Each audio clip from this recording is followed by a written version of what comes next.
Hi everyone, welcome to WW Designs. My name is Nikki and today I have a little project for you that I think every single junk journaler should have one of these. Now, this all started from some videos that I watched. One was from Kerry the Crafter and one was from Nicole at Relax Cut Glue, and they create these beautiful collage masterboards using scraps. And I loved them so much, but I knew that if I created masterboards that looked that pretty, I would never cut them up and I would never actually use them. So I've been mulling over how I could do this and then share this idea as a way of freaking doing something practical with the large number of scraps that we collect. I am terrible in saving every little piece of paper. So I found this art book that I bought from Kmart a zillion years ago in my stash and decided to use it. Obviously, you wouldn't be able to purchase this particular book, but you can use any sort of art book. Really good value option would be to head even to your local supermarket and just get a visual arts diary. I've seen them in the supermarkets, Kmart, all those sort of places.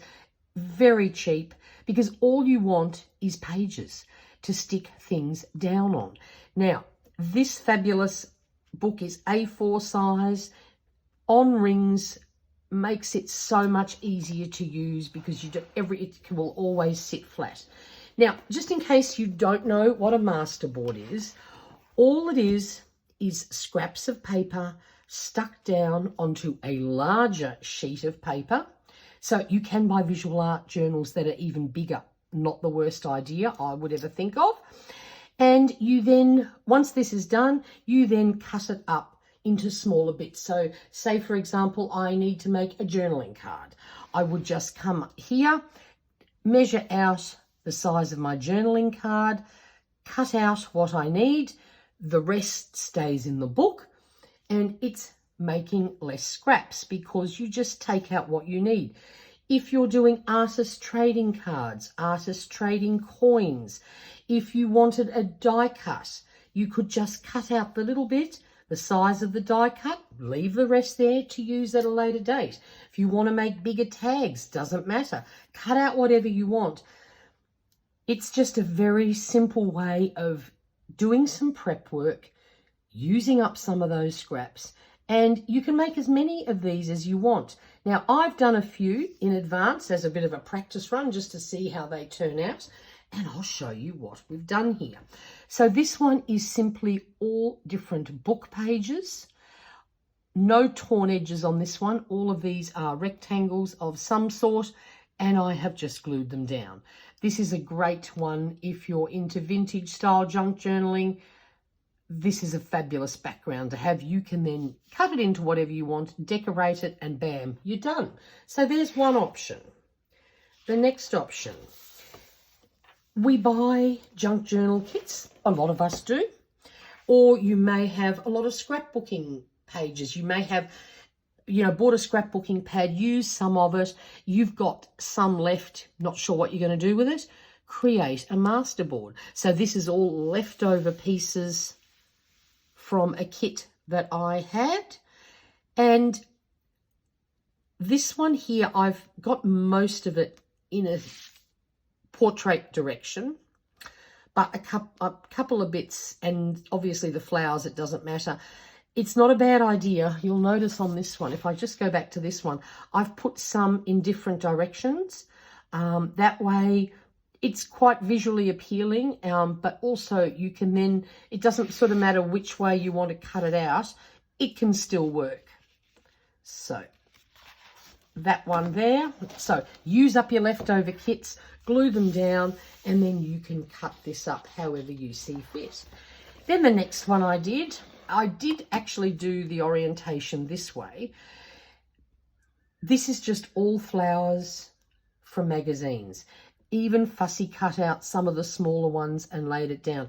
Now, I've decided that most of mine that I will do in here, this one does have a few actual images on it, but I'm trying to keep them more plain in that I don't want to put down really pretty cutouts, and then of course you want a tag and you have to cut through an image. My goal with this is more to make bases, not so much, you know, bits that I don't want to cut up. Now, yes, I did fussy cut some of these flowers out, but if I was cutting out a tag this way, if I lose half the flower each side, who cares? It doesn't matter.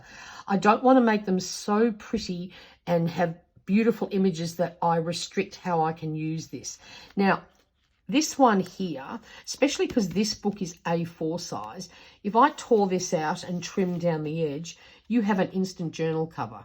And I think this would make a beautiful journal cover, all these pretty flowers. So I loved this one and used up, because like I had all of these sheets, I had cut something off the main sheet and I had just little bits left. This way I plopped them all down here and I can use it however I like. Here's another one. This one, of course, doesn't matter which way this goes because it's just all, this is just all offcuts, leftover bits from gel printing, stenciling. It's just painty papers. I have way too many in my stash and I can't throw out the tiniest bits. I'm an absolute shocker and I know it. So I got all these little tiny painty papers out and popped them down on a page. This one, honestly, it doesn't matter which way this goes. Don't have to worry about directions. And the last one that I have done so far, this is definitely vintage themed. All I did was go through my magazines, grabbed out different types of text, lay the little some torn bits down on an old a clean garbage bag, but one that I have covered in coffee and paint, and just sprayed them all with coffee. I let them dry. Then I tore up the pieces and I inked the edges. And what I did, I used 3 different colours because I have, what have I got here? I've got ground espresso, brush corduroy, and vintage photo. And I just distressed the edges, all of the edges. And I was very generous with my coating. You can see it's not neat and tidy. This was just a real grungy looking one. This is perfect for vintage junk journaling. I even found the word vintage, so I had to put that down. Now, of course, I can see now that this is dried, I've got a couple of little corners that I have to make sure I get down. So before you cut anything out, make sure everything is really well stuck down, and that way you'll end up with nice edges on your things. And then when it was dry, I just got some of my text stamps out, some brown ink and black ink, and just stamped around willy-nilly, not trying to make it look perfect, because for vintage work that just makes the best background. And I now have lots of other pages to fill up, obviously, and plenty more scraps to bust through. And I have a few good ideas. I will do some of those with you in future videos. But honestly, grab yourself a cheap book, doesn't matter the quality of the paper, you're just gluing down on it. And even if your pages are really thin, you can always back it with some other paper if you want them thicker. But honestly, I don't think anyone needs that. So there you go. Grab your scraps, grab a cheap book. Don't buy an expensive one with fancy watercolor paper or anything like that. It's a waste. You don't need it. And what I've done, I sometimes sit at my desk and think I would really love to make something, but I just don't know what. So what I've done, I've created a new playlist and it's called Rainy Day Projects. And what I've done, even some of my older videos that are just a great suggestions for building your stash, using scraps, magazines, all that sort of stuff.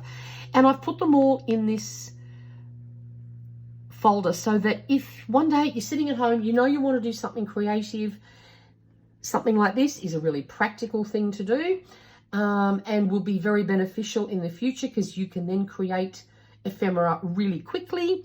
Pop to my list, Rainy Day Projects, and just find something that you can play with.